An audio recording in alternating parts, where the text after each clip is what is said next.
अस्सलाम वालेकुम नाज़रीन, मैं हूं अलवीना और आप देख रहे हैं प्रोग्राम इनसाइड द न्यूज़। नाज़रीन, आज के प्रोग्राम में बात करेंगे पेट्रोल की कीमतों के हवाले से। अपोजिशन पार्टीज़ ने जो है इस पर ख़ास रद्द-ए-अमल का इजहार किया है, साथ ही साथ अवाम के भी कुछ कंसर्न्स हैं इस कीमतों में इजाफे के हवाले से। इसके अलावा बात करेंगे हम फ़ौजी अदालतों में तोसी के हवाले से। फ़ौजी अदालतों का जो क़याम हुआ नेशनल एक्शन प्लान के तहत 2015 में हुआ APS अटैक के बाद, फर्दर इसमें 2 साल की एक्सटेंशन हुई और अब दोबारा से जबकि इतवार की रोज़ जो है एक्सपायर हो गया है इसका कॉन्स्टिट्यूशनल जो टाइम पीरियड है, अब फवाद चौधरी का स्टेटमेंट ये आया है कि तमाम तर पार्टीज के कंसेंसस के साथ जो है हम इसको फर्दर जो है फॉरवर्ड आगे इसको दोबारा से इसकी तौसी करेंगे, इसको दोबारा अमेंड करेंगे। लेकिन अपोजिशन पार्टीज का इसके ऊपर क्या रद्द-ए-अमल है उस पर हम जानेंगे। और बिलावल भुट्टो का जो है एक स्टेटमेंट आया था जनवरी में, उन्होंने ये कहा था कि शायद पीपल्स पार्टी मुश्किल है कि फौजी अदालतों का जो है तौसी के हवाले से वो एक डिसीजन दे, जबकि हुकूमत ने उनसे अब तक इस हवाले से बात नहीं की। इसको डिटेल में जो है हम डिस्कस करेंगे, साथ ही साथ मुल्क के और जो सिनेरियो उस पर भी बात करेंगे। फरियाल तालपुर और अवेस टप्पी पर भी बेनामी जायदादों का शुबा हो चुका है, जबकि इससे पहले बेनामी ट्रांजैक्शंस और जो बेनामी अकाउंट्स थे वो थे, अब जायदादें भी निकल आ चुकी हैं जरदारी समेत। अपने पैनल को मैं डिस्कस करती चलूँ और हम जो है डिस्कस करेंगे आज बेनज़ीर इनकम सपोर्ट के हवाले से भी, जो कि बहुत जिसकी पूरे सिंध में बात हो रही है। अपने पैनल को अगर मैं यहाँ पे डिस्कस करती चलूँ तो मेरे साथ मौजूद है स्टूडियो में नईम अहमद अवान साहब जो कि पीपल्स पार्टी से ताल्लुक़ रखते हैं, उनके साथ मौजूद हैं इकबाल जमील साहब जो कि सीनियर जर्नलिस्ट हैं, और हमें कॉल पर भी ज्वाइन करेंगे बिलाल गफ्फार साहब जो कि PTI से ताल्लुक़ रखते हैं। आप सबको मैं फॉर्मली वेलकम करूंगी प्रोग्राम में। नईम, सबसे पहले आपसे आगाज़ करूंगी, जानना चाहूंगी कि जो पीपल्स पार्टी का अपना जो एक कंसर्न है पेट्रोल की कीमतों के हवाले से, या तमाम तरह अपोजिशन पार्टीज़ का क्या रद्द-ए-अमल है कीमतों के हवाले से? देखिए, बिस्मिल्लाहिर्रहमानिर्रहीम, बात ये है कि इस वक्त मौजूदा जो सूरत हाल है, जो लोग मुसलत हमारे पे हम पूरी कौम पे जो हो चुके हैं, ये लंगड़ी लूले अंधे बेरे, जिनको गरीबों का एहसास नाम की कोई चीज़ ही नहीं है। कुछ अरसे पहले देखिए, बात ये कि हम कुछ भी थे, ऐसा नहीं है। पाकिस्तान पीपल्स पार्टी एक जमहूरी पार्टी है और पाकिस्तान पीपल्स पार्टी ने जितना ख्याल आम आवाम का रखा। कपड़ा मकान आपका स्लोगन है, और क्या आप लोगों ने दिया है सब? अल्लाह का शुक्र है, मैं सिंध में रहता हूँ, सिंध का हिस्सा हूँ, और मुझे फ़ख्र है इस बात का कि तमाम सूबे वाले सिंध में कमाने के लिए आते हैं, समंदर में नहाने नहीं आते। दूसरी बात ये रही, कुछ अरसे पहले इमरान खान साहब कह रहे थे कि जिस मुल्क के अंदर गैस बढ़ जाए, बिजली बढ़ जाए, डॉलर बढ़ जाए, बिजली बढ़ जाए, तो समझ लें वज़ीर आज़म चोर है।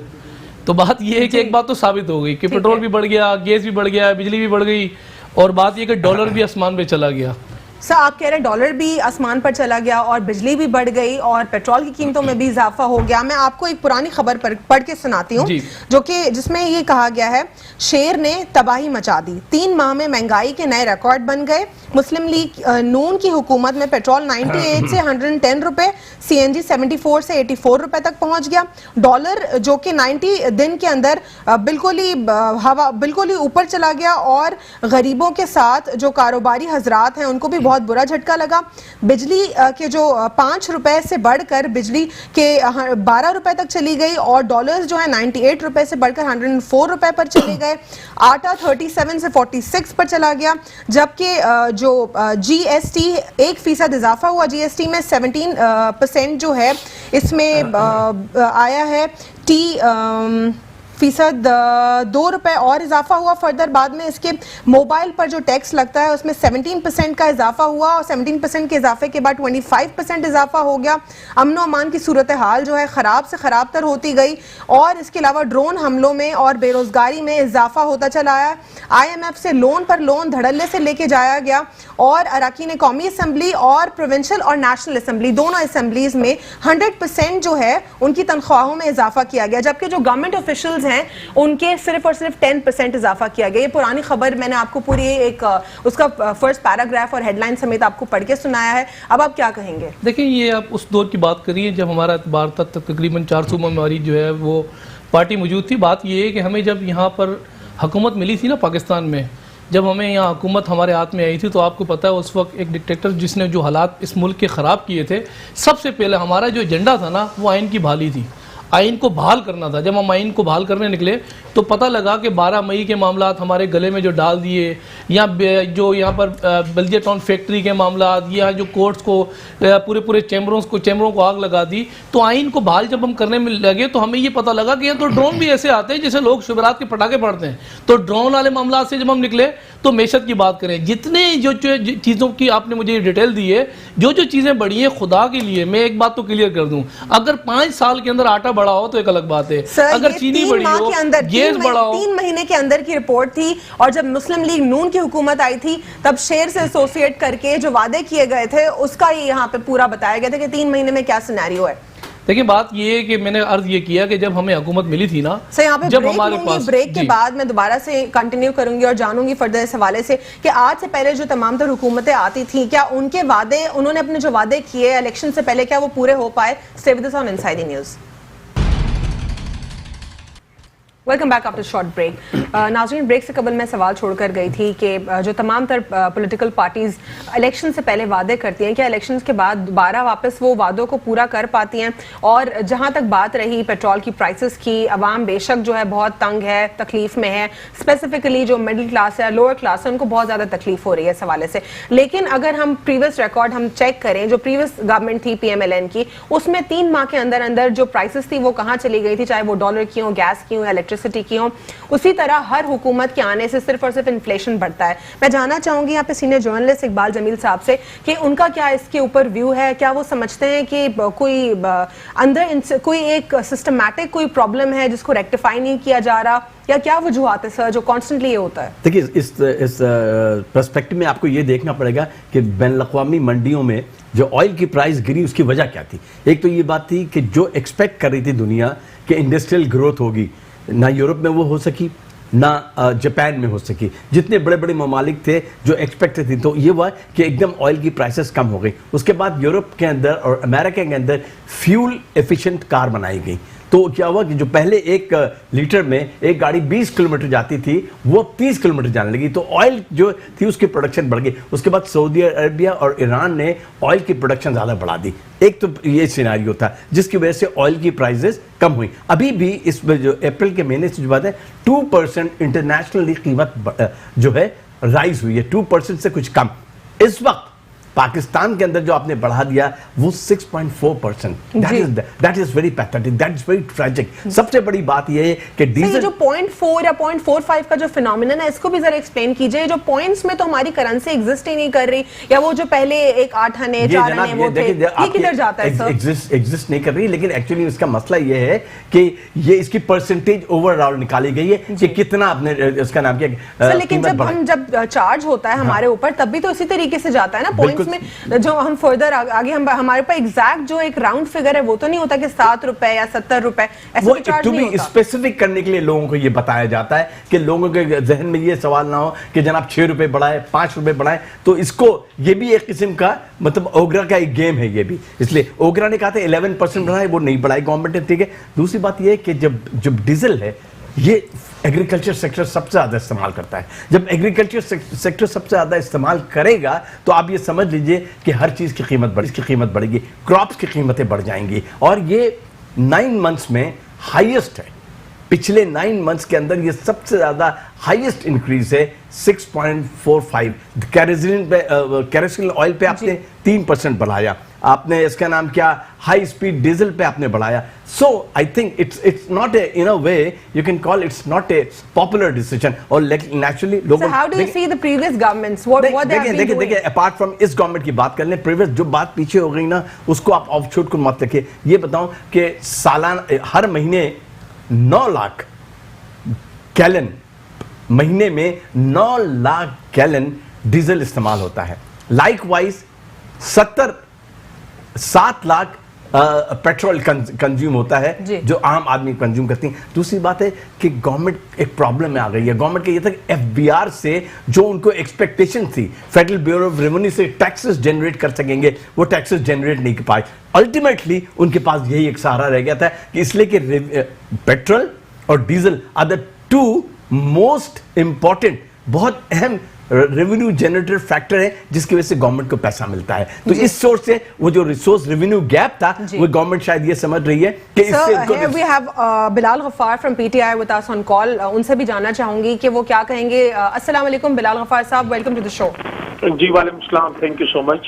बिलाल, ये जो प्राइसेस बढ़ी हैं पेट्रोल की, इस पर काफ़ी अवाम जो है इस पर उनको तकलीफ है, उन तकलीफ का सामना है अवाम को, और अपोजिशन पार्टीज जो हैं वो आपके खिलाफ काफ़ी इस पर बात कर रही हैं, क्या कहेंगे आप? Thank you for inviting me on the show. देखें, इसमें सबसे पहले तो ये मैं आपको बता दूं कि ओगरा ने रिकमेंड किया था 11 रुपीज इंक्रीज, वो जो हमने 6 रुपए किया है, ठीक है। अच्छा, जो एक टैक्स होता है पेट्रोलियम डेवलपमेंट लिवी, ठीक है, तो उसको हमने कम किया है और गवर्नमेंट ऑफ पाकिस्तान ने इसके ऊपर हिट ली है, ठीक है।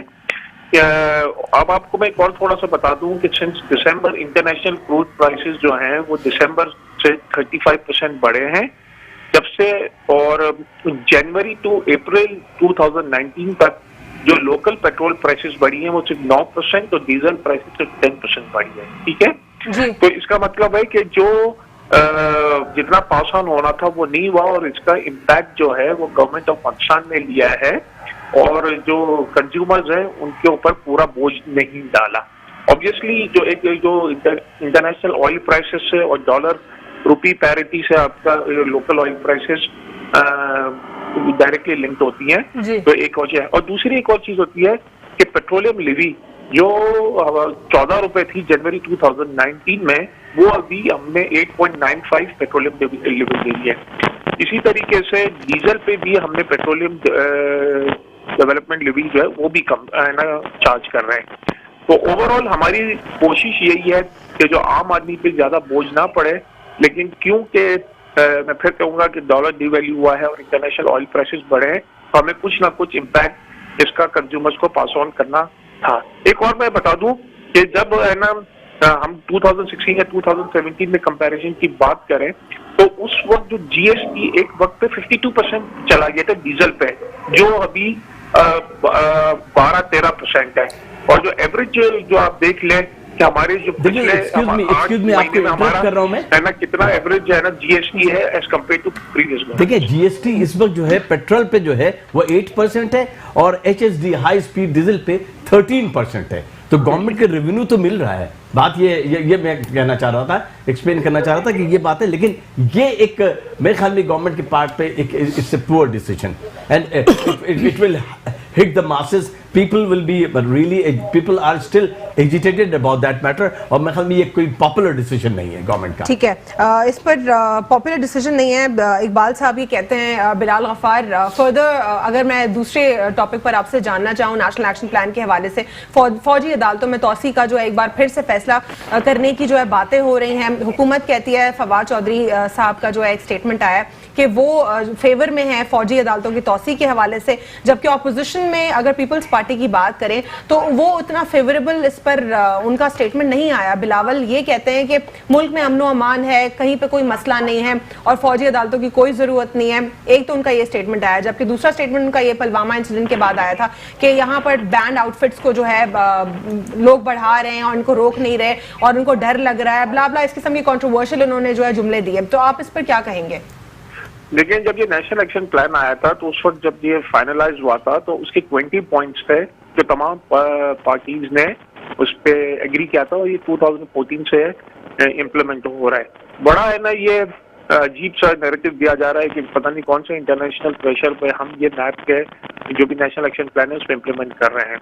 लेकिन इसमें एक तो ये बात है कि जो भी बैंड ऑर्गेनाइजेशन है उस पर एक्शन में लेना था और ऑब्वियसली जो FATF है उसमें जो एंटी मनी लॉन्ड्रिंग के स्टेप्स हैं वो भी है क्या नेशनल एक्शन प्लान के प्लान ना है। उसमें special trial courts under supervision of army ये भी है क्या ना, उसमें क्लॉज है।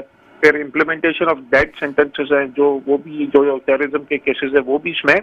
तो ये तो आपने करना। अच्छा, इसमें जो सबसे बड़ा जो सबसे ऑपोजिशन के जो कॉन्ट्रडिक्शन है स्टेटमेंट्स के अंदर, कभी वो कह रहे हैं कि नेशनल एक्शन प्लान जो है उसके ऊपर सवालात उठा रहे हैं, दूसरी जानिब वो कह रहे हैं कि कोई जरूरत नहीं है फौजी अदालतों की तौसी की। इसको कैसे एड्रेस करेंगे? कौन कह रहा है ये कहना कोई जरूरत नहीं है?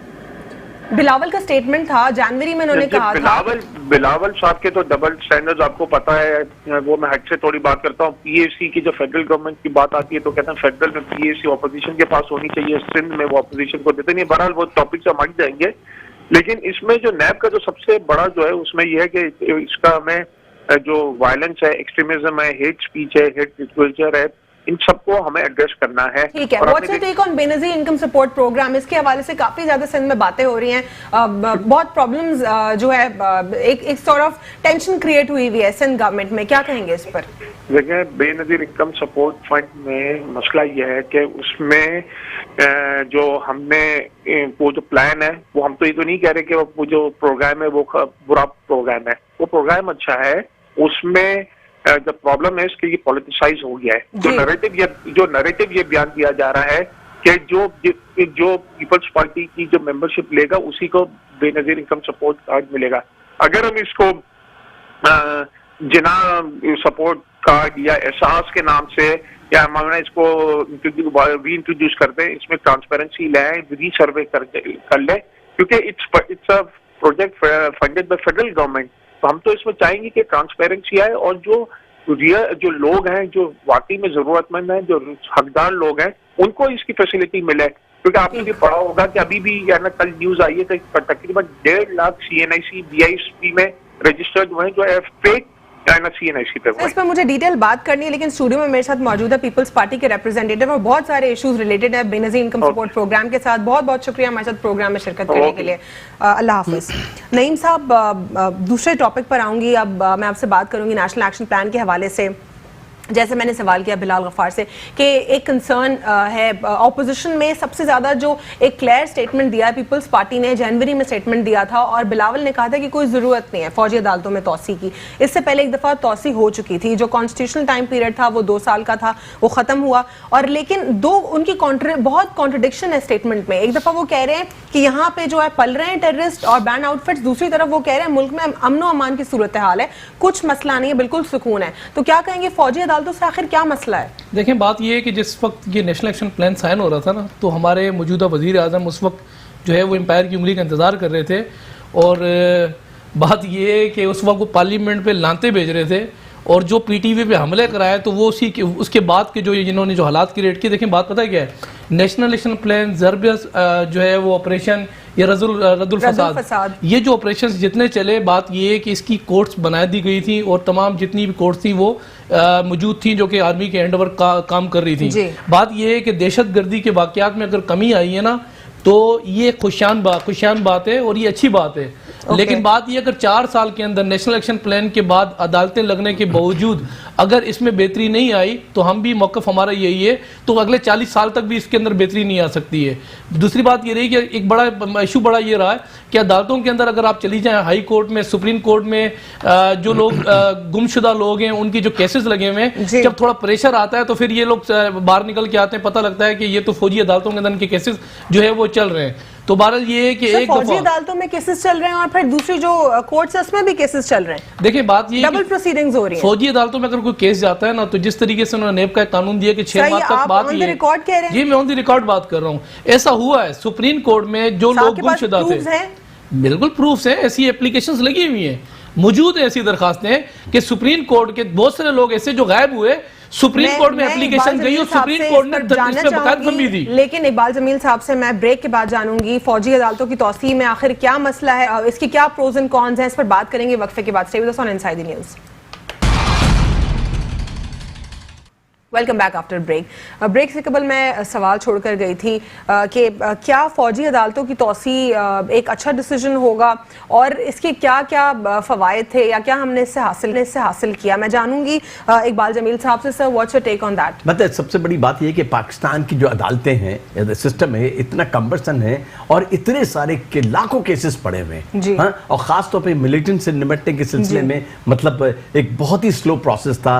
कोर्ट्स ने, सिविलियन कोर्ट्स ने लोगों को बेल दे दी, वो कहते हैं उनके पास प्रूफ नहीं है। मिलिट्री कोर्ट्स में जनवरी में 717 केसेस थे, जनवरी 2011, जिसमें से 646 का फैसला हुआ, 345 लोगों को हैंग किया गया स्पीडी ट्रायल के साथ, उनको पूरा मौका देने के बाद। और दूसरी बात, ये मिलिट्री कोर्ट्स जो है ये मिलिट्री के कहने पे नहीं बनी, ये पार्लियामेंट से पास हुआ था, तमाम पॉलिटिकल पार्टीज का इस पे कंसेंसस था, फिर जाके ये बना था। इसको दोबारा मैं रिपीट करूंगी, जो अभी आपने कहा कि मैं आपसे यही सवाल करने लगी थी, आपने इसका जवाब कोट कर दिया कि जो 717 केसेस थे मिलिट्री कोर्ट्स में लास्ट 4 इयर्स में, 646 जो है उसमें से डिस्पोज ऑफ हो गए। तो यानी 4 साल में इतने ज्यादा केसेस डिस्पोज ऑफ हो गए। जबकि अगर मैं अदालतों के ऊपर कोई नेगेटिव कमेंट नहीं करना चाहूंगी, क्योंकि in the end it's our institution, हमारा काम भी नहीं है, हमारा काम भी नहीं है, लेकिन मैं एक बेहतरी के लिए सिर्फ और सिर्फ पॉइंट आउट करना चाहूंगी कि 4 इयर्स में इवन फैमिली केसेस का टेन्योर होता है सर 6 महीने, लेकिन हमारी अदालतों में 3 और 4 साल से फैमिली केसेस भी चल रहे हैं। तो ये बहुत तकलीफ की बात है सर, तकलीफ बात है। तो इसीलिए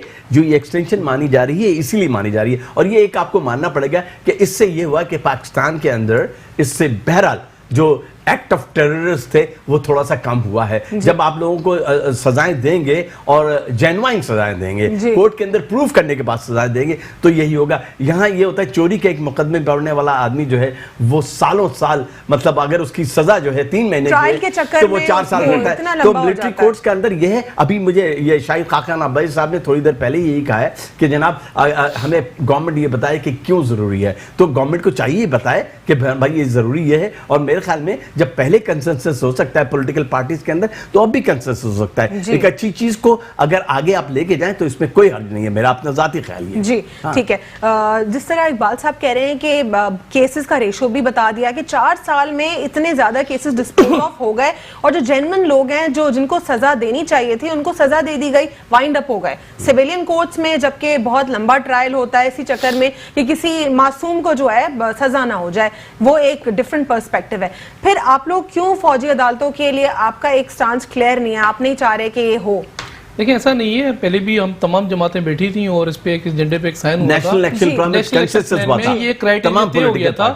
सिर्फ फर्ज ये है कि बात ये कि 4 साल, मैंने कहा ना 4 साल मुसलसल टाइम मिला, और 4 साल के अंदर बहुत सारे इश्यूज सामने आए। वो जो सिविल कोर्ट्स हैं, सिविल कोर्ट्स के अंदर लोगों ने दरखास्तें दी, पिटीशन दाखिल की कि हमारे नौजवानों का नहीं पता, हमारे बच्चों का नहीं पता, चाहे वो टेररिस्ट हैं लेकिन सामने निकल के आए। बाद में प्रेशर बिट हुआ तो पता लगा कि फौजी अदालतों में केस चल रहे हैं। दूसरी बात ये रही, हमारे पास एक बहुत बड़ा एक मसला ये है कि अलमिया ये कि अगर आप कोर्ट्स में चली जाए ना, तो कोर्ट्स में अगर मेरे पर कोई केस मौजूद है, चाहे वो नेब का केस है, चाहे वो अदर कोई केस है, तो केस अगर मेरे खिलाफ बना है तो केस जब कोर्ट में चलता है ना, तो बाहैसियत मैं एक प्राइवेट आदमी हूं, तो मैंने जो वकील हायर करना है उसकी लगभग जो उसकी फीस है वो 10 लाख से 20 लाख या 1 करोड़ है।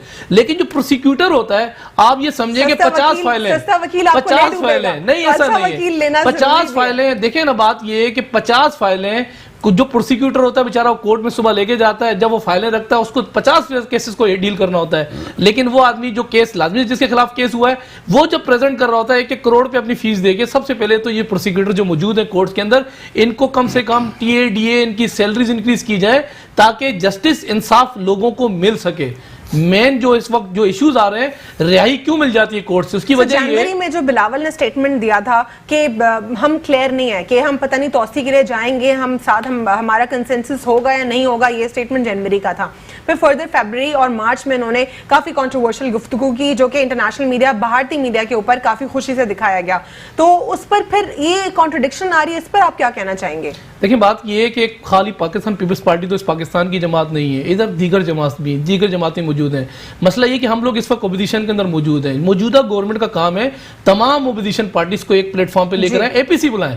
इस इशू मतलब छोटा मोटा इशू नहीं है ना, हमने भी ऐसा किया, एपीसी बुला के तमाम जमातों को एक प्लेटफॉर्म पे इकट्ठा किया, और उसके बाद एक क्राइटेरिया तय कि हम लोगों ने अदालतों को अप्रूवल दी। लेकिन बात यह है कि इस वक्त अपोजिशन तो इनसे पूछते पेट्रोल क्यों बढ़ गया, कहते हैं जी करप्शन हो गई, इनसे पूछते हैं बिजली क्यों बढ़ गई, करप्शन हो गई, इनसे पूछते डॉलर क्यों बढ़ गया, करप्शन हो गई है। इनको करप्शन के अलावा कोई नजर ही नहीं आ रहा है। मैशत क्या जा रही है, मैशत कहां चली रही है। आप लोग इग्नोर कर रहे थे करप्शन को। देखिए बात ये है कि देखें जब इन्होंने 100 दिन का एजेंडा दिया ना, हमने कहा कोई बात नहीं, अब 6 महीने काम करो, क्योंकि आपको पता है कि 3 सूबों में हमें एक सूबे में अक्सरियत मिली है, इनको सिर्फ 3 सूबों की अक्सरियत मिलती है। अवाम हमसे भी पूछती है। Government requires 2/3 majority in both the houses for the amendment of the table, the bill which is going to be tabled in National Assembly. So what's your take on that? I think क्या मेरे हो ख्याल में सकता है 2/3 majority मिलेगी? 2/3 majority government को without Pakistan Peoples Party, PML Nawaz के, इनको नहीं मिल सकती, एंड दैट्स द प्रॉब्लम। और मेरे ख्याल में ये जो लॉ हुआ था ये 2015 में बना था मिलिट्री कोर्ट्स का, तो ये PTI की गवर्नमेंट ने नहीं किया। अब उस जमाने में कंसेंसस डेवलप हो गया, उन्होंने के नेशनल एक्शन प्लान के तहत, तो ये यहाँ मैग्नीट्यूड दिखाना चाहिए, magnitude by the PTI government, वो सबको साथ लेके चले। मतलब जब सबको साथ लेके चलेगी तो मेरा अपना जाती ख्याल है कि मैं अपना जाती ख्याल ये बता रहा हूँ कि ये कोर्ट से ये जो पार्लियामेंट इसको पास कर देगी अगर आपने वैलिड रीजंस दिए। इसलिए अब जब आप ये बताएं इसके प्रॉस एंड कॉन्स क्या होंगे, आप ये बताइए कि मिलिट्री कोर्ट से डिलीवर किया है तो कौन चाहेगा कि नहीं होगा, कौन नहीं चाहेगा कि मुल्क से दहशतगर्दी खत्म हो, कौन नहीं चाहेगा। नईम कह रहे हैं कि APC बुलाई जाए, लेकिन ऑल पार्टीज कॉन्फ्रेंस पे अगर इनको बुलाया जाता है तो क्या फिर हम ऑपोजिशन का कुछ अरसे से ये एक एटीट्यूड देख रहे हैं, वो कभी कहते हैं कि हमें इन्वाइट नहीं किया जा रहा इसीलिए हम इवेंट पे नहीं आए किसी, और जब उनको इन्वाइट किया जाता है तो वो कहते हैं तरीकाकार दुरुस्त नहीं था हमें बुलाने का। तो फिर कैसे वन पेज पर आएंगे ऑपोजिशन और गवर्नमेंट? आपको एक चीज मैं बता दूं, दुनिया भर की ऑपोजिशन ऐसी होती है। अभी ब्रेक्सिट का मसला चल रहा है यूके में, थेरेसा मे को क्या पोजीशन का सामना करना पड़ रहा है, उन पे ऐसे ऐसे इल्जामात लग रहे हैं कि लेकिन वो बर्दाश्त करेंगे। तो गवर्नमेंट को चाहिए बर्दाश्त करे और एक टेबल पे लेके आए। बिल्कुल ये सब Pakistani political party Benazir income support programme, how do you see that? I think in my opinion Benazir income support programme इस साउथ एशिया का बहुत बड़ा प्रोग्राम है। ऑनेस्टली स्पीकिंग, जिन लोगों ने 1000 का नोट नहीं देखा, देखें हमारे यहाँ ट्रांसपेरेंसी 100% ट्रांसपेरेंसी नहीं हो सकती, नहीं हो सकती, दुनिया के किसी मुल्क में नहीं हो सकती। आपको ये मैं बता दूं 100%, मतलब 5% कहीं ना कहीं कुछ ना कुछ मसला होता है, और हमारे जैसे मुल्क के अंदर ये जरूरत है। बेनजीर इनकम सपोर्ट प्रोग्राम अगर आपने खत्म भी कर दिया ना, उसका बेनजीर नहीं नाम भी अगर बेनजीर हटा दिया, now it has become a brand name. So how do you see that? Is this programme completely transparent? Again this is transparence है या नहीं है, लेकिन a number of people are beneficiaries from them. मैंने आपको ये बताया कि लोगों ने 1000 रुपए के नोट गांव देहातों में नहीं देखा, वो कहते हैं कि मैं आपको एक इंसिडेंट अगर शेयर करूं, मैं ऐसे लोगों को जानती हूं जो कि they don't worth to be a part of that programme, और वो फखर से बताते हैं कि हम इसमें एनरोल हो गए। कोई उनके हाई ऑफिशियल्स फ्रॉम पुलिस जाके कोई उनको वहां पे एनरोल करा दिया और वो आराम से फखर से इस प्रोग्राम का हिस्सा। Why you take it Benazir income support programme for test case? Why not? Baitul Mal में भी यही होता है। There so many things are there. आपको जो उसका नाम क्या हाउस बिल्डिंग के लोन्स मिलते हैं, दे आर नॉट एलिजिबल, लेकिन वो लोन लेते हैं। Why you are talking only? एक अच्छी चीज है, देखें सारी अच्छी चीज है, लेकिन इस अच्छी चीज का फायदा भी तो होना चाहिए। फायदा हो रहा है लोगों को। देखें मैं और आप बैठ, नवाज शरीफ ने कोशिश की थी लेकिन नहीं हटा सके नाम, बेनजीर का नाम। उन्होंने कहा कि हम इसका नाम चेंज करेंगे। भाई मेरे पीटीआई कह रही है कि पॉलिटिसाइज हो रहा है एक अगर कोई नहीं, I won't agree with that कि पॉलिटिसाइज नहीं हो रहा है। आपको 10 साल के बाद बेनजीर इनकम सपोर्ट प्रोग्राम शुरू हुए, 10 साल हो गए, अब आपको ख्याल है कि ये पॉलिटिसाइज हो रहा है। तो आप अगर आप पॉलिटिसाइज बनाना चाहते हैं, हुकूमत क्यों इसका नाम जो है चेंज करने की बात कर रही है? वो जाहिर सी बात है, एक पॉलिटिकल गेम वो भी है, मैन्यूवरिंग है वो भी। वो चाहते हैं कि जनाब सूबे सिंध के अंदर या पंजाब अक्रॉस द कंट्री, मतलब एक अच्छी चीज है पेनिट्रेट हो, ये पेनिट्रेट हो नहीं हो, लेकिन उनके अपनी रिजर्वेशंस हैं। लेकिन मेरे ख्याल में they are not 100% correct. Transparent 100% transparency होना it's a very difficult thing. Admissions के अंदर 100% ट्रांसपेरेंसी होती है? नहीं होती। तो फिर तो आप Benazir, it's a huge programme, उसके it's a big programme, it's a brand name in Pakistan now, बहुत बड़ा ब्रांड नेम है। और इसको अगर आपने किया तो मेरे ख्याल में देखें फिर ये होगा कि जब कल पीपल्स पार्टी हुकूमत में आएगी तो इनके बनाए हुए चीज कुत्ते को हटा देगी कि यार इसको हटाओ। This is not a good setting an example, I tell you honestly. ठीक है, एक अच्छी एग्जांपल सेट नहीं होगी, इकबाल साहब कह रहे हैं। इसके हवाले से और आपके क्या कंसर्न्स है, क्या कौन से रीजंस हैं आपके कि आप लोग इसके अगेंस्ट इतना वोकल हैं? असल देखिए, बेनजीर इनकम सपोर्ट प्रोग्राम जब दिया गया था तो आज इसको तकरीबन लगभग 10 साल से अबव टाइम हो चुका है, और आपको बताऊं सिर्फ सुबह सिंध के लिए नहीं दिया गया था, केपी के में दिया गया था, और उस वक्त ये लोग मौजूदा उस वक्त हुकूमत में मौजूद थे। उस वक्त तो इन्होंने बात ये है कि ये नहीं कहा कि इसका नाम चेंज होना चाहिए। वो लोग 57 लाख लोग तकरीबन लोग इसका फायदा उठाते हैं, और गरीब आदमी पहले 2000 था, 5000 रुपये पर केस लोगों को मिलता है। आप यकीन करें जब बैंक से पैसे उनको मिलते हैं ना, आप यकीन करें वो दुआएं देते हैं, वो दुआएं हमें नहीं देते, वो दुआएं देते मुजूदा हुकूमत को, इसकी गवर्नमेंट ट्रांसपेरेंसी को। के लिए क्या आप लोग कुछ करेंगे कि इसको और मजीद ट्रांसपेरेंट किया जाए और जो हकदार लोग हैं उन्हीं तक ही जाए सारा? देखिए बात ये है कि अगर 5% गलत जगहों पे ये जा रहा है तो उसके लिए अभी फिर दोबारा सर्वे होने वाला है। बिल्कुल सही बात अब है। सर्वे दोबारा होगा और सर्वे आप नादरा को इस्तेमाल करें, नादरा आपके बहुत पास क्लीन इतना सर्वे बड़ा- होता है ठीक है, इसके नादरा अंदर। को इस्तेमाल आप कर नादरा सकते को इस्तेमाल लेकिन कीजिए, इशू ये आप- नहीं है, असल बात ये है कि प्रोग्राम खत्म होने की बात नहीं सो आ रही मिनट, सर। बिल्कुल सही बात देखिए, है। हमारे पास हुकूमत थी ना, अगर हम चाहते बात ये है कि हम ये कहते हैं कि शौकत खाना लैब का नाम चेंज करो, शौकत खाना अस्पताल का नाम चेंज करो, सर, लेकिन तो वो कितनी तो- बुरी बात है ना। सर, लेकिन देखिए वो तो हम तो जातियात पे नहीं जा रहे ना, एक फलाई इदारा है। शौकत खाना में एक पर्सनल फंडेड प्रोग्राम है देखिए सर। फलाई इदारा है, एक फलाई इदारा जो है, अगर बात ये है कि उसका नाम रख दिया गया है जी, और उसका जी, बेनिफिट बिल्कुल। पीटीआई को जा रहा है, अगर बीआईएसबी का अगर नाम बेनजीर का रख दिया गया है तो इशू क्या है? बिल्कुल सही ठीक बात है। गलत नहीं, बात है। ठीक है sir, we are just short of time, in fact we are like done with the programme time, तो मुझे यहाँ पर ख़त्म करना पड़ेगा। लेकिन और भी बहुत सारे सवालात हैं जो कि मुझे इकबाल जमील साहब से और नईम अमान से पूछने थे। अगले किसी प्रोग्राम में हम उस पर भी बात करेंगे। आज जो कुछ चीज़ें मैं कंक्लूड करना चाहूँ उसमें मैं ये कहना चाहूँगी कि जैसे इकबाल साहब ने कहा कि खाकान अब्बासी ने क्वेश्चन रेज किया है कि अगर हमें बताया जाए कि क्या प्रोज एंड कॉन्स हो सकते हैं मिलिट्री कोर्ट्स के, तो हम इसके ऊपर फर्दर बात कर सकते हैं। इसकी एक दफ़ा तौसी हो चुकी है कंसेंसस के साथ, 2/3 मेजॉरिटी की ज़रूरत होगी कि एक दफ़ा फिर से इसको अमेंड किया जा सके, इसकी कॉन्स्टिट्यूशनल वैलिडिटी हो 2 साल की। इस पर तमाम तर पार्टीज को जो है एक पेज पर होना पड़ेगा, और ऑल पार्टीज कॉन्फ्रेंस एक बहुत अच्छा ऑप्शन है, बुलाई जाए और तमाम तर जो लोग हैं पॉलिटिकल पार्टीज हैं वो 1 पेज पर इससे आ सकती हैं। बेनजीर इनकम सपोर्ट प्रोग्राम जो है सेल्फ एक ब्रांड नेम हो चुका है, अगर इसको चेंज किया जाएगा तो ये कोई इतना अच्छा डिसीजन नहीं होगा। NADRA can be use for that, for the transparency of Benazir income support programme. आज के लिए इतना ही। आप हमें ट्विटर पर फीडबैक शेयर कर सकते हैं। मेरा ट्विटर हैंडल है ALVEENAAGHA, अलवीना आगा। आज के लिए इतना ही। अल्लाह हाफिज, गॉड ब्लेस यू ऑल।